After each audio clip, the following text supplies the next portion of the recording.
Parisiens, parisiennes, bonjour à tous. Petit avant-match. Eh oui, bon, on est lundi. Le groupe n'a pas été sorti, donc c'est un groupe approximatif que je vais dire plus tard quand je vais vous annoncer le groupe possible pour le match Paris Saint-Germain-Barcelone au Parc des Princes face au Barça, voilà, qui a un nouveau président. Voilà, Lionel Messi est venu voter par son petit billet. Voilà, ce qui est normal quand tu es un joueur du FC Barcelone, de d'élire, voilà, pour son nouveau président. Alors, eux, c'est comme le Paris Saint-Germain à ses débuts, parce que oui, je suis en train de faire une série sur le Paris Saint-Germain, sur l'histoire du Paris Saint-Germain, et bien sûr, comment il a été créé. Voilà. Ça a été un peu le même cas où les socios, donc les associés qui ont mis l'argent sur le Barça, dans le Barça, pardon, viennent voter. Voilà. Bah là, c'est pareil. C'est les socios qui élisent un nouveau président pour le FC Barcelone et notre cher ami Laporta, voilà, qui est devenu le président du FC Barcelone. Alors, je ne sais pas s'il est élu, mais il a de gros avantages que ce soit lui, le nouveau président du FC Barcelone. Donc, match retour de la Ligue des Champions pour ce match qui sera le 10 mars, voilà, à 21h sur RMC Sport. Voilà, l'arbitre sera Anthony Taylor. On le connaît, Anthony Taylor. Il a arbitré le match Atalanta Paris Saint-Germain pour les quarts de finale de la Ligue des Champions, donc on le connaît très bien. Voilà, au match aller, il y a eu 4-1 pour le Paris Saint-Germain avec un triplé de Kylian Mbappé, un but de Moiskin. Et donc le groupe du Paris Saint-Germain, pour moi, alors je pense que les trois gardiens seront là, Le Tellier, Rico et Navas aussi. En défense, Florenzi sera de retour, il a repris l'entraînement avec Neymar. Florenzi aura sa place en défenseur en tant que latéral droit, pardon. Marquinhos, Dagba, Diallo, Kerrer, Kipembe, Kurzawa et Baker seront là, je pense. Drexler, Gay, Herrera, Kerrer, on va en reparler. Drexler, Gay, Herrera, Paredes, Danilo Pereira, Rafinha, Verratti, Michu sera présent aussi. Di Maria, Icardi. Le retour de Neymar qui est dans le groupe. Isabella Pagliari l'a annoncé dans les médias. Mbappé et Sarabia. Et donc, au niveau des absents potentiels pour le Paris Saint-Germain, Moeskin qui a Covid, Shai Simon qui n'a pas été retenu, et Bernat qui revient de sa blessure, et Thilo Kerrer il aurait une petite gêne. Voilà pourquoi il serait sorti du match face à Brest. Il aurait une gêne quelque part. Je crois que c'est à la jambe, si je dis pas de bêtises. Si vous le savez, dites-le moi en commentaire. Voilà, pour le groupe possible du Paris Saint-Germain avec les absents. Donc Moeskin, Covid, Simon pas retenu, Kerrer, possible gêne. Voilà. Et Juan Bernat qui revient de sa blessure des croisés. Au niveau absent, pour le Barça, voilà. Sergio Piqué et Araujo sont très incertains. Voilà. Ils aimeraient que Piqué soit là. Piqué travaille pour qu'il soit là. Je crois que la semaine dernière ou en fin de semaine, il avait annoncé comme quoi il serait absent pendant 15 jours. Voilà, il essaye vraiment d'être là pour ce match important. Si il n'est pas là, tant mieux, hein, avec le match catastrophique qu'il avait fait face au Paris Saint-Germain. Voilà, Coutinho, Fati et Sergi Roberto aussi ne sont pas là. Voilà pour les absents au Barça. Donc, on va parler un peu du président Laporta qui a été élu. Voilà, celui-ci a directement pris la parole dès ce matin. Je crois que c'est hier soir où il y a eu les résultats, je suis pas sûr. Voilà, comme quoi le Paris Saint-Germain avait manqué de respect au FC Barcelone, hein, en parlant de Messi.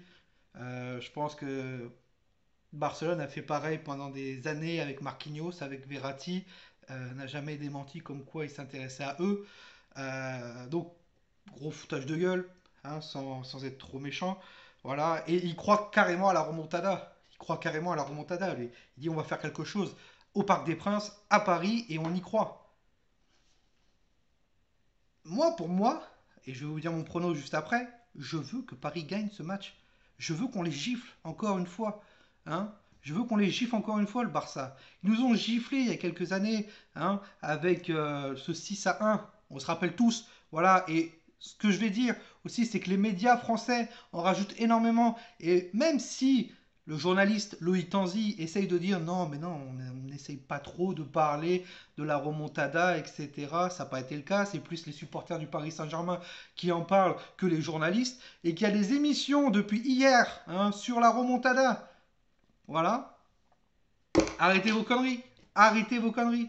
Alors certes, il y a des supporters, on va dire pseudo-supporters, qui se chient complètement dessus quand ils regardent le match du Barça chaque semaine. Voilà. On connaît le Paris Saint-Germain, on connaît comment ils sont. On sait comment ils sont. Mais un mec comme Neymar, comme Mbappé, qui doit tout donner, parce que veulent aller le plus loin possible en Ligue des Champions. Voilà, et que Mbappé, il a pris ses responsabilités au match aller. Neymar, il a été là. Il est là, dans le groupe, pour aller affronter le Barça au Parc des Princes. Le mec a tout donné pour être dans le groupe. Je ne le mets pas dans ma composition d'équipe, probable, mais il est là. Je pense qu'ils sont motivés à bloc, encore une fois. Et on sait que le pire ennemi du Paris Saint-Germain, c'est le PSG lui-même.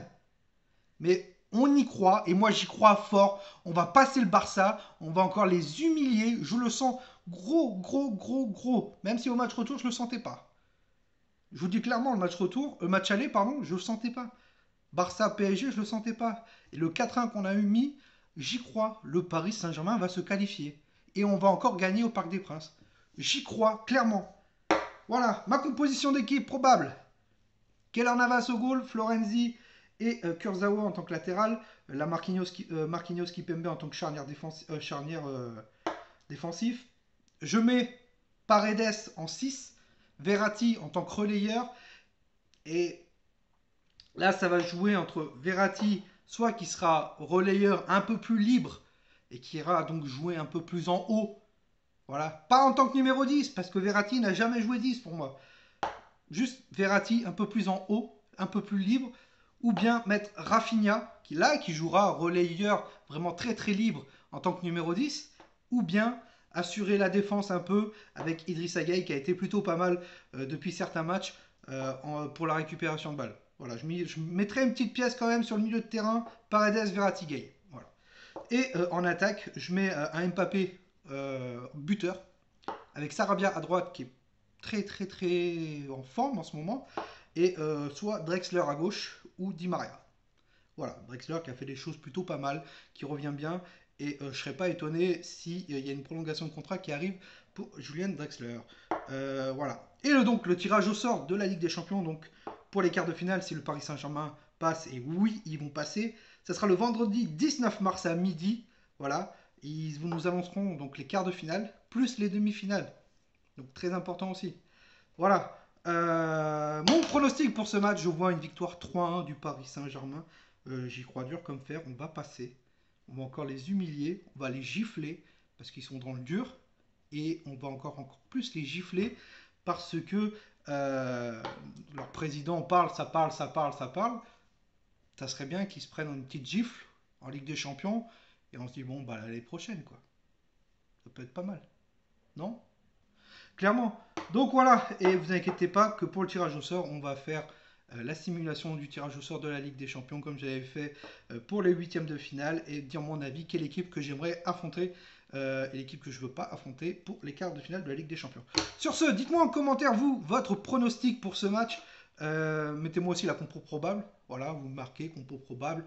Donc vous faites votre compo, plus votre pronostic pour ce match-là. Si oui ou non le Paris Saint-Germain va se qualifier. Et nous, on se retrouve mercredi pour le match, le débriefing. On fera peut-être un live, je dis pas, mais peut-être. Ça peut être intéressant. Sur ce, Parisiens, Parisiennes, passez une très bonne fin de journée à tous. C'était Tonou. Ici, c'est Paris. Et Paris, c'est magique.